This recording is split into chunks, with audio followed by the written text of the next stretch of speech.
যুক্তরাষ্ট্রের জন্য দক্ষিণ এশিয়ার কথাই যদি আমরা বলি, সেটা কিন্তু একটা কৌশলগত অঞ্চল। সেই জায়গা থেকে বাংলাদেশে ইসলামী চরমপন্থার উত্থান ও সংখ্যালঘু নির্যাতনকে যুক্তরাষ্ট্র ভবিষ্যতে কৌশলগত স্বার্থে ব্যবহার করবে কিনা, এটা পুরোপুরি যুক্তরাষ্ট্রের ব্যাপার। কিন্তু কথা হচ্ছে, আপনি যে কথাটা বললেন, এটা যদি ব্যবহার করে তাহলে প্রচন্ড পরিমাণ ভুল হবে। বাংলাদেশের এখন আমরা 2025-এ বাস করি। Everybody is free to see all the information. পৃথিবী যে কোনো কিছু নিয়ে আপনি যে কোনো কিছু পড়তে পারেন, যে কোনো কিছু নিয়ে জানতে পারেন। সো এই একটা অবস্থায় যদি বাংলাদেশকে, বহির্বিশ্বের কোনো দেশ বাংলাদেশকে মনে করে যে এখানে চরমপন্থা কোনো একটা কিছু বিরাজ করছে, অত্যন্ত ভুল হবে। কারণ proper information is right out there. এটাকে এড়ানোর কোনো জায়গা নেই। বরং আমি মনে করি যে যদি বাংলাদেশ যেহেতু আমি মনে করি একটি ইউনিক দেশ, এবং এই দেশে প্রচুর পরিমাণ যেই জনবল বিরাজ করে, তাদেরকে বুঝতে হলে বাংলাদেশের চোখ দিয়েই আসলে বাংলাদেশকে দেখতে হবে।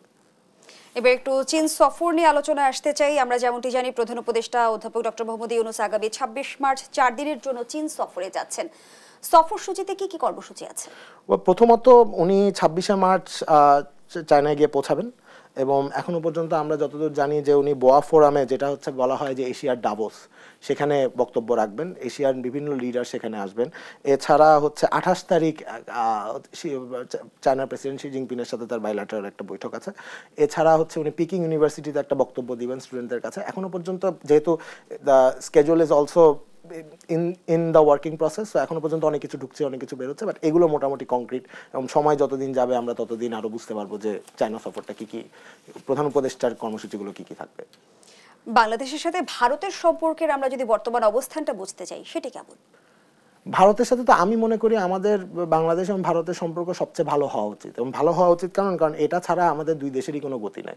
ভারতের সাথে আমাদের জন্য সুসম্পর্ক থাকা যেন বাংলাদেশের যেমন অত্যন্ত জরুরি, ভারতেরও বাংলাদেশের সাথে সুসম্পর্ক রাখা অত্যন্ত জরুরি। সো আমি আশা করব যে দুই দেশই সেদিকে ধাবিত হচ্ছে, এবং আমরা তো বন্ধুত্বের হাত বাড়িয়ে দিয়েছি। আমরা তো এখনো পর্যন্ত বলছি যে ভারত ছাড়া যেমন বাংলাদেশ শান্তিতে থাকতে পারবে না, সেমনি বাংলাদেশ ছাড়াও ভারত শান্তিতে থাকতে পারবে না। সো আমার কথা হচ্ছে যে এখানে কোনো মানে ভালো সম্পর্ক ছাড়া আর কোনো গতি নাই। There is no alternative.